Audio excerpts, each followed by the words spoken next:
అందరికీ నమస్కారం. ఈరోజు మనం రామం రాఘవం సినిమా గురించి మాట్లాడుకుందాం. జబర్దస్త్లో యాక్ట్ చేసినటువంటి వేణు వేణు ఇతను అందరికీ తన బలగం సినిమా ద్వారా దర్శకత్వం చేసి అందరినీ సర్ప్రైజ్ చేశాడు. బాగా సినిమా కూడా చాలా బాగుంది. మంచి విలేజ్ స్టోరీ. కొంచెం తెలంగాణలో ఉన్నటువంటి వాళ్ళ సంప్రదాయం, చిన్నప్పుడు అతనికి తెలిసినటువంటి సంప్రదాయం అతన్ని రాసుకుని బాగా చేశాడు. అందరూ కూడా చాలా బాగా చేశారు యాక్షన్. ఇంకా దాంట్లో న్యాచురల్గా చేసి అందరినీ ఆల్మోస్ట్ ఏడిపించినట్టే చేశాడు అనమాట. ప్రియదర్శను ఇంకా కావ్య వీళ్ళిద్దరూ హీరోయిన్గా చేశారు. ఇంకా వాళ్ళిద్దరే కాకుండా వాళ్ళ ఫ్యామిలీలో అందరూ బాగా చేశారు. ముసలు అందరూ. పాటలు కూడా బాగున్నాయి. పల్లెటూరు పాట కూడా శ్యామ్ కాసాల తీసినటువంటి పాట చాలా బాగుంది. ఇక వేణు కూడా ఒక చిన్న రోల్ చేశాడు. సో అతనిలో తెలియనటువంటి ప్రతిభ. అప్పటివరకు ఎన్నో సినిమాలు చేశాడు కమెడియన్ లాగా. జబర్దస్త్లో కూడా చిన్న చిన్న రోల్స్ చేసి కమెడియన్ లాగా ఉండి అతనిలో తెలియనటువంటి ప్రతిభని బయట పెట్టాడు. సినిమా కూడా బాగా హిట్ అయింది. జనాలు కూడా బాగా ఆదరించారు.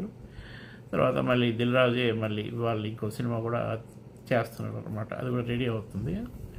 సో అదే అతని దారిలోనే మన ధనరాజు కూడా ఈరోజు రామం రాఘవం సినిమా నుంచి అతను కూడా దర్శకత్వం చేశాడనమాట. ఇంతమంది ఇతను వాళ్ళ సొంత డబ్బులు పెట్టి ఒక సినిమా తీశారు. అది అంత ఆడలేదు, పాపం బాగా నష్టం వచ్చింది. సో దాంతో బాధపడకుండా మళ్ళీ ఇంకా అలాగే సినిమా తీద్దామని చెప్పి సినిమా స్టోరీ కూడా మన సముద్రఖనికి చెప్పాడంట. సముద్రఖని దీంట్లో వీళ్ళ ఫాదరు నాన్న రోలు. అతను కూడా ఎంకరేజ్ చేసి ఇద్దరు నువ్వే సినిమా డైరెక్ట్ చెయ్యి అన్నట్టు చేస్తే సినిమా తీశాడు. అది నేను రిలీజ్ అయింది. సినిమా కూడా నేను కూడా అంత బాగా చేస్తాడని అనుకోలే. ఎందుకంటే ఇతరు కూడా వేణులాగే చిన్న చిన్న కామెడీ సినిమాలు, కామెడియన్ రోల్స్ జబర్దస్త్లో చిన్న చిన్న రోల్స్, స్కిట్స్ అవి చేస్తూ వచ్చాడు. సో ఇదేంటంటే ఒక తండ్రి కొడుకు కథ అనమాట. కొడుకు తండ్రి కొడుకుని బాగా గారాభంగా చూసుకుంటాడు, బాగా పెంచుతాడు. కాకపోతే మనవాడు చిల్లరగా పెరిగి చదువు అంత రాదు, ఇంక చదువు సరిగ్గా చదవడు.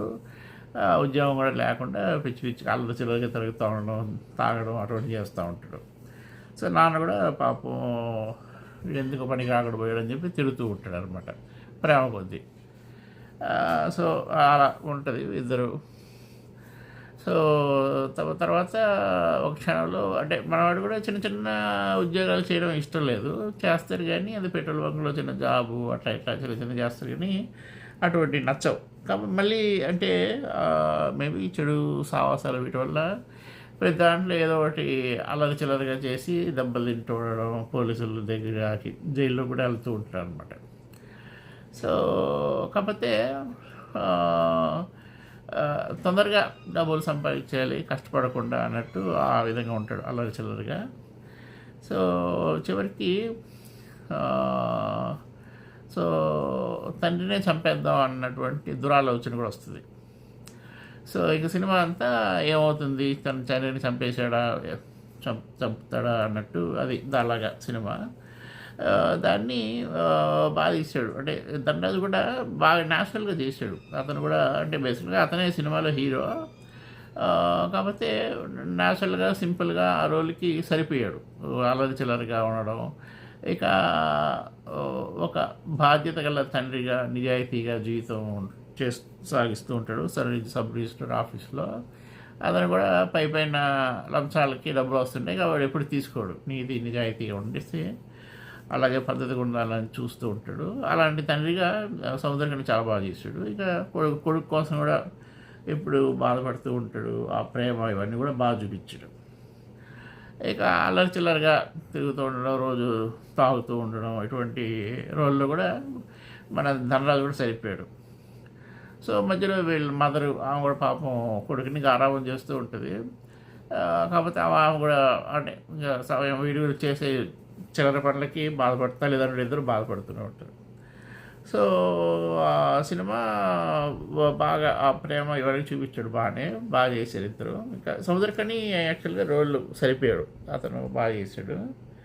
ఇక ధనరాజు కూడా బాగా చేశాడు అనమాట. మధ్యలో సత్య ఫ్రెండ్గా కూడా కొంచెం చిన్న చిన్న కామెడీ. సో ఓవరాల్గా సర్ప్రైజ్ అది కూడా. అంటే పాటలు అటువంటివి ఏమి ఉండవు, కానీ బ్యాక్గ్రౌండ్ సాంగ్స్ నడుస్తూ ఉంటుంది. దాంట్లో బాగానే ఉంది, హీరోయిన్ కూడా ఉంటుంది. కానీ పాపం వాడికి ఇంక వాడికి అంటే నీకు వాడికి లవ్ కూడా పడదు అనమాట, సెట్ అవుతుంది. సో ఫైనల్గా క్లైమాక్స్లో ఎలా అవుతుంది,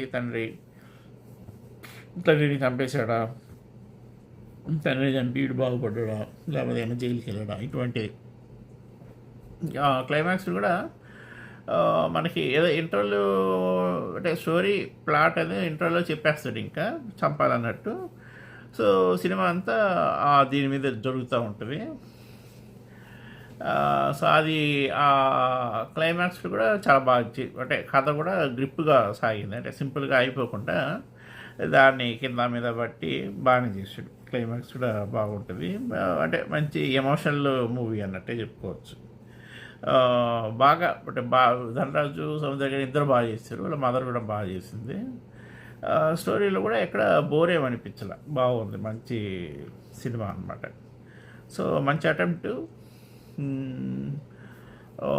అంటే ఇక ధనరాజు వాళ్ళ మీ పేరు మీద జబర్దస్త్ దీని మీద సముద్రకని మీద నమ్మకం ఉన్న అభిమానులు, తెలుగు సినిమా అభిమానులు వీళ్ళు చూస్తారేమో.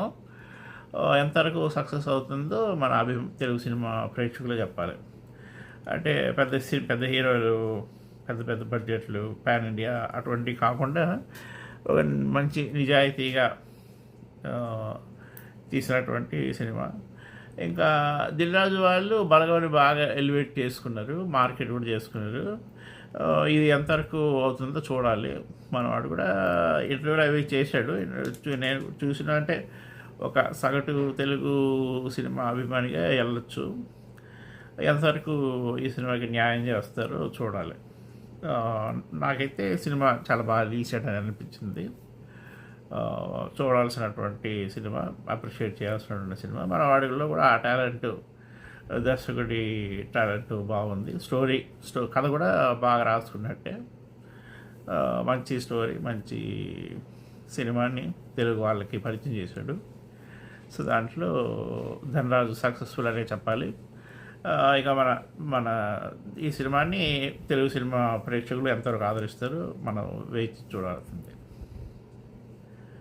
సరే, చూస్తూనే ఉందాం ఇటువంటి మరిన్ని సినిమాలు. మళ్ళీ ఒక మంచి సినిమా ద్వారా కలుద్దాం. అంతవరకు సెలవు.